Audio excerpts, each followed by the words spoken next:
Alright, now I want some more space this way. Maybe I should... It'll be fine if I hold them over here. Nah. We'll just do this. This will be fine. Hey, welcome back. We're continuing on my journey through my records, my lovely collection of records. So we got up to Apparat last time, so we're still in the A's. 30-minute long video. Haven't made it through a single letter yet. Awesome. But we're going to continue along. Haven't made my mind up whether or not I'm going to start to breach into the Beatles records, because that's going to add quite a significant... It doesn't matter. It doesn't matter. I'm just going to start going. Let's get going. This is an album called Ellipses, which means ... and they have escaped the weight of darkness by Olafur Arnalds, who is an Icelandic neoclassical composer, I think is the term that gets thrown around. So it's this entire album is piano and strings and some percussion, not a ton. So it's very relaxing, really, really nice. I discovered him through a really cool documentary called Press, Pause, Play, I think it's called. And I forget really what the documentary was supposed to be about, but he's in it.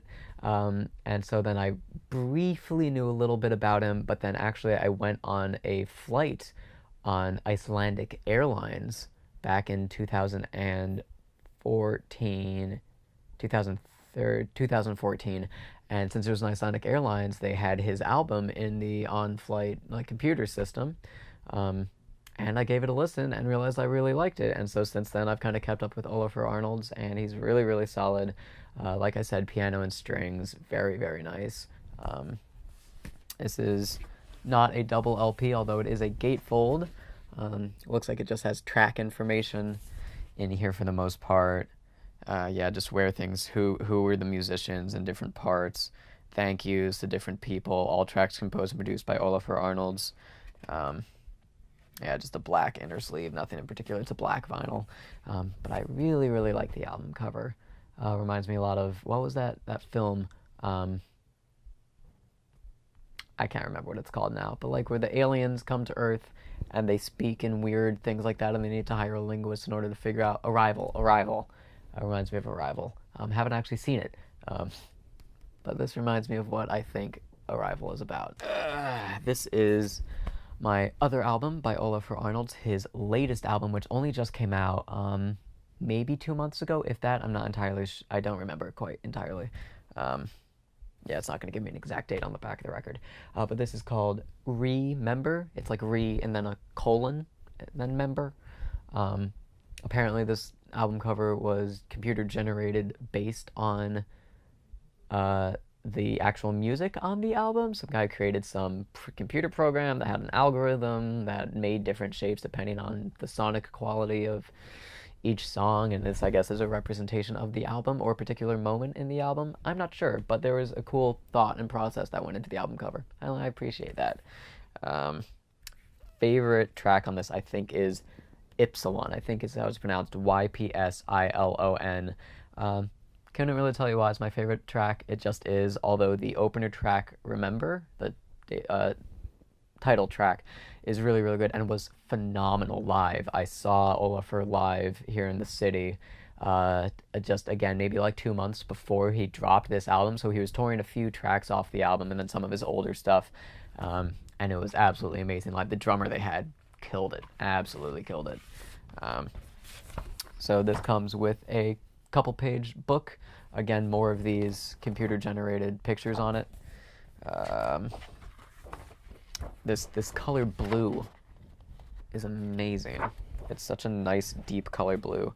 Again, it's just got all the information about who's the musician on all the different tracks, because Olafur Arnalds, while he composes all the music himself and will make all of it on a computer ahead of time, the actual album itself is a live recording of actual musicians playing real instruments. So yeah, just some more cool artwork there. And this is actually a Rough Trade exclusive pressing of it, which I was unaware existed until I walked into the Rough Trade in Williamsburg and just said, I wonder if they have this album. If they happen to have it, I've been meaning to pick it up, I'll pick it up. And then I saw it there on display, and it said Rough Trade exclusive colored vinyl, and immediately grabbed it before anyone else could. And it's a clear vinyl, which I think fits it pretty nicely. I think it would have been cool if it had been that really dark blue color. That would have been really nice, but the clear is nice too. Clear is good. Okay, this is a very interesting record. This is Who I Am Is Not Enough, or Who You Are Is Not Enough. I'll look at it in a second. It'll be up there. But this is a very small band from, I think they're from the Jersey City area, northern Jersey, I believe, maybe Asbury Park. I'm not entirely sure. My brother and I think discovered lights are flickering, always happens. My brother and I think discovered them in late high school, and it's largely instrumental. There'll be long instrumental segments, a lot of like tremolo guitar playing, similar to Explosions in the Sky, but with some singing. Some of the tracks are instrumental, other tracks, like I said, long instrumental bits, and just they lead up to these great crescendos with crashing cymbals and the vocalist just screaming his heart out. But then it ends on this really nice mellow song. It's only 5 songs long. It's an EP technically, I guess, but it's really, really a phenomenal piece of music. And this is one of a very few vinyl pressings that they did. I only just picked this up a little while ago when they're long out of print, so I'd spent more on this than I'd care to admit. But it was such an interesting, unique album that I really, really liked. And it's just in like construction paper, essentially, with a screen print on the front and an actual wax seal holding it together that hasn't been broken. I don't know how they got the record out in the first place without breaking it, because as of right now, I just kind of have it slid into the side. There we go. It doesn't say anywhere on the album what the name of the EP is, but this too is a colored vinyl, and it's like a smoked clear vinyl that I really, really like. I've only spun it once, I think. It's so good. Definitely check them out. The band is called Athletics. If I haven't mentioned that, did I not say that? I don't think I did. Athletics is the name of the band. Yeah, a lot of very similar musically to Explosions in the Sky. I'd kind of some of their stuff anyway. They could be an instrumental band very easily, but chose to sing on some tracks. That's kind of how I view them anyway. All right. So here you're seeing the first of my like early 2000s trip hop album collection, which I only have a couple, but it's a genre that I really enjoy and will go in and out of listening to quite a bit. This is the Avalanches' debut album, Since I Left You, and it was their only album for the longest time until I think 2016 when they put out another album. And I think if I'm talking correctly, which I might not be, I think it's only 1 or 2 of the original members, which originally there were like 7 or 8 guys in this band. So 1 or 2 of the guys kind of kept the name with them and made this album. But if you're unfamiliar with what trip hop is, it's essentially like purely sampled music. None of the guys in here sing at all. It's just they go, what's the expression I'm trying to say? Bin surfing? Whatever. They get a bunch of old, dusty vinyl records, listen to all of them, grab segments off that they like. It's essentially lo-fi hip-hop before lo-fi hip-hop, kind of, if you want to relate it to anything, I would say. So just mashing all of these different samples together to create a cohesive album with all these different tracks. Actually, they list here in this massive block of text every sample used on the album. It's a huge block of text. Again, double album. I don't think it's colored. It is not. But really, really good classic trip hop album. Frontier Psychiatrist is an amazing song on this, and if you follow my channel at all, you've heard it before. It was in my my like travel vlog when I went to go visit my old college during the scene with all the smoke coming out of those smokestacks. That was Frontier Psychiatrist. That has like the horse whinnying and then goes into it. Really interesting trip hop. Check it out. Really good. Man, a high school favorite. Awolnation's debut album, Megalithic Symphony. If you know Awolnation, he did that song Sail. I'm probably going to put in the bit of the song where it goes, Sail! Right there. That'd be good. If you don't know anything else by Awolnation other than the song Sail, look a little deeper. You may also have heard his song Run from that stupid video of the guy on the beach where he has the umbrella and he throws it at all the other umbrellas and the wind is blowing them at him. And he goes, Run. That's Awolnation as well. The more you know. But this album has every single song on here is fantastic. There's not a dud on the album as far as I'm concerned. I remember when he first came out thinking that he didn't fit into any genre and he sounded unlike anything I had really heard before, which for Sail I feel like is true. At the time it came out in like 2010, 2011, I had never heard a song that sounded quite like it with those super deep basses, because this was before dubstep had really taken any ground. Although it kind of had, but this wasn't like a wub wub wub type dubstep. It was just these super deep bass hits with the even though it was like in the alt rock scene. So it's got some weird art in the middle.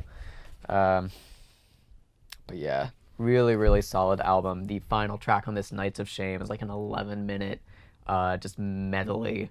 Great song, super fun. Not Your Fault is great. Wake Up, All I Need. All of these songs got radio time, at least on the alternative radio when I was in high school. Sail, Wake Up, and Not Your Fault, and All I Need were 4 tracks, all released as singles that got some amount of radio time. And those 4 songs leading up to the final track, Nights of Shame, is a killer B-side of an album. Really, really good.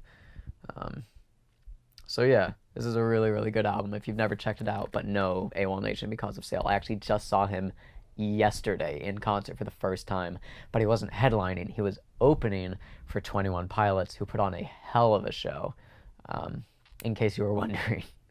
But Awolnation only got to play for 30 minutes, and I was really, really upset because I like so much of their stuff, and I wanted to hear more, but at least I got to see them live. Aaron Bruno, super cool dude. Not that I've met him. He just seems like a super cool dude. Yeah, Awolnation. Another classic rock, Bad Company's debut album, Bad Company, featuring their smash hit, Bad Company. Back in the day when you could get away with stuff like that. I think, isn't Bad Company technically like a super group that had a few musicians from other bands? I don't really know. Again, one of those classic rock albums that I just have because there's a few hits off it that I know, like Bad Company and Rocksteady, isn't it? Yeah, and Rocksteady. Those are the big tracks off of it. Pretty well-known album cover, I'd say. Don't have too much to say about it, although there's a great photo of the band members in there. Great photo. They all have very kind eyes. I don't know what I'm saying. But yeah, if you've never listened to Bad Company is their big hit off their debut big album. On Swan Song Records, which was Led Zeppelin's record label. So that's cool. I think, actually, yeah, fun fact, I think this was the first band and album released by Swan Song Records, if I'm not incorrect. It'll say here next to me whether or not I'm correct. Yeah, 1974. Cool. Another classic rock, The Band. I've never listened to this album. I don't really care for the band. I have this because it's the band, and it's, you know, they're a well-known band, and this is a well-known album by them, so I feel like I have to have it. I literally don't know any of the songs on it. Up on Cripple Creek, I only know that because of Cripple Creek Ferry by James Taylor. No, what the hell am I talking about? Neil Young. Oh my gosh. Rocking Chair? Is that a big song off this? Across the Great Divide? I really don't know. I know that the band used to be the backing band for Bob Dylan, and that they recorded largely their first album in Bob Dylan's house called Big Pink, which is why their debut album is called Big Pink. I know all this fun trivia about the band, but I don't actually know any of their music or anything off this album. I just have it because it was in a big crate of my uncle's old records that a lot of my classic rock albums came from when I first started collecting. So it just kind of exists in my collection. Maybe at some point I'll get into the band, but I don't really see that happening anytime soon. And maybe lastly, how long have we been recording? yeah, I think I'll probably just keep this one short. We have Courtney Barnett's Sometimes I Sit and Think and Sometimes I Just Sit, her debut full-length album. Uh, really fun album. It's really cool to see the kind of garage rock punk sound almost make a bit of a resurgence. And so it's fun that it's from Australia. I like the album cover a lot. Just a weird little chair on some weird little carpet that you can sit and think on sometimes. This is a colored record. I think it's pink because it was in support of like a breast cancer awareness, I believe. That's what the sticker on the cover said. Yep, it's pink.